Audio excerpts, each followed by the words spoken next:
आप सभी को प्रेज द लॉर्ड और स्वागत है टैलस टीवी चैनल के एक और नई इंटरेस्टिंग वीडियो पर। तो आज हम जानेंगे यूसुफ के संघर्ष भरे जिंदगी के बारे में। यूसुफ कनान देश में रहता है, जहां वह अपने पिता याकूब के 12 बेटों में सबसे प्रिय है।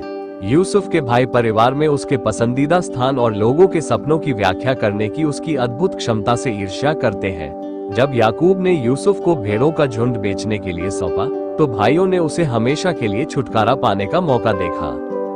याकूब तो कनान देश में रहता था, जहां उसका पिता परदेशी होकर रहा था। और याकूब के वंश का वृत्तांत यह है कि यूसुफ 17 वर्ष का होकर भाइयों के संग भेड़ बकरियों को चराता था, और वह लड़का अपने पिता की पत्नी बिल्हा और जिल्पा के पुत्रों के संग रहा करता था, और उनकी बुराइयों का समाचार अपने पिता के पास पहुंचाया करता था। और इस्राएल अपने सब पुत्रों से बढ़ के यूसुफ से प्रीति रखता था, क्योंकि वह उसके बुढ़ापे का पुत्र था, और उसने उसके लिए रंग बिरंगा अंगरखा बनवाया। सो जब उसके भाइयों ने देखा कि हमारा पिता हम सब भाइयों से अधिक उसी से प्रीति रखता है, तब वे उससे बैर करने लगे और उसके साथ ठीक तौर से बात भी नहीं करते थे। और यूसुफ ने एक स्वप्न देखा और अपने भाइयों से उसका वर्णन किया, तब वे उससे और भी द्वेष करने लगे। और उसने उनसे कहा, जो स्वप्न मैंने देखा है सो सुनो। हम लोग खेत में पूले बांध रहे हैं, और क्या देखता हूँ कि मेरा पूला उठकर सीधा खड़ा हो गया। तब तुम्हारे पूलों ने मेरे पूले को चारों तरफ से घेर लिया और उसे दंडवत किया। तब उसके भाइयों ने उससे कहा, क्या सचमुच तू हमारे ऊपर राज्य करेगा? वाह, सचमुच तू हम पर प्रभुता करेगा। सो वे उसके स्वप्नों और उसकी बातों के कारण उससे और भी अधिक बैर करने लगे। फिर उसने एक और स्वप्न देखा और अपने भाइयों से उसका भी यो वर्णन किया कि सुनो, मैंने एक और स्वप्न देखा है कि सूर्य और चंद्रमा और 11 तारे मुझे दंडवत कर रहे हैं। ये स्वप्न उसने अपने पिता और भाइयों से वर्णन किया। तब उसके पिता ने उसको दपट के कहा, ये कैसा स्वप्न है जो तूने देखा है? क्या सचमुच मैं और तेरी माता और तेरे भाई सब जाकर तेरे आगे भूमि पर गिर के दंडवत करेंगे? उसके भाई तो उससे डाह करते थे, पर उसके पिता ने उसके उस वचन को स्मरण रखा।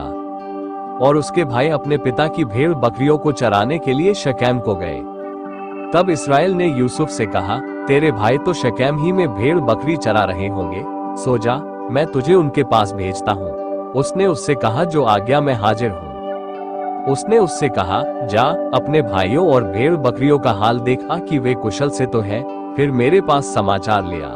सो उसने उसको हेब्रोन की तराई में विदा कर दिया, और वो शकेम में आया। और किसी मनुष्य ने उसको मैदान में इधर उधर भटकते हुए पाकर उससे पूछा, तू क्या ढूंढता है? उसने कहा, मैं तो अपने भाइयों को ढूंढता हूँ, कृपा कर मुझे बता कि वे भेड़ बकरियों को कहाँ चरा रहे हैं। उस मनुष्य ने कहा, वे तो यहाँ से चले गए हैं, और मैंने उनको ये कहते सुना कि आओ हम दोतान को चले। सो यूसुफ अपने भाइयों के पास चला और उन्हें दोतान में पाया।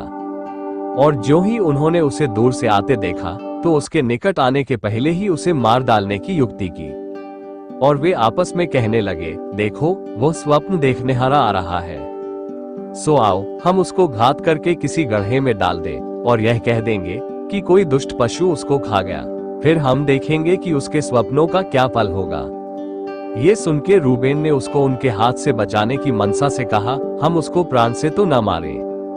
फिर रूबेन ने उनसे कहा, लोहू मत बहाओ, उसको जंगल के इस गड्ढे में डाल दो और उस पर हाथ मत उठाओ। वो उसको उनके हाथ से छुड़ाकर पिता के पास फिर पहुंचाना चाहता था। सो ऐसा हुआ कि जब यूसुफ अपने भाइयों के पास पहुंचा, तब उन्होंने उसका रंग बिरंगा अंगरखा जिसे वो पहने हुए था उतार लिया, और यूसुफ को उठाकर गड्ढे में डाल दिया। वह गड्ढा तो सूखा था और उसमें कुछ जल न था। तब वे रोटी खाने को बैठ गए, और आंखें उठाकर क्या देखा कि इश्माएलियों का एक दल ऊंटों पर सुगंध द्रव्य, बलसान और गंधरस लादे हुए गिलाद से मिस्र को चला जा रहा है। तब यहूदा ने अपने भाइयों से कहा, अपने भाई को घात करने और उसका खून छिपाने से क्या लाभ होगा? आओ हम उसे इश्माएलियों के हाथ बेच डालें, और अपना हाथ उस पर न उठाएं, क्योंकि वह हमारा भाई और हमारी हड्डी और मांस है। सो उसके भाइयों ने उसकी बात मान ली। तब मिद्यानी व्यापारी उधर से होकर उनके पास पहुंचे। सो यूसुफ के भाइयों ने उसको उस गड्ढे में से खींच के बाहर निकाला, और इश्माएलियों के हाथ चांदी के 20 टुकड़ों में बेच दिया, और वे यूसुफ को मिस्र में ले गए। और रूबेन ने गड्ढे पर लौटकर क्या देखा कि यूसुफ गड्ढे में नहीं है, सो उसने अपने वस्त्र फाड़े और अपने भाइयों के पास लौटकर कहने लगा कि लड़का तो नहीं है, अब मैं किधर जाऊं?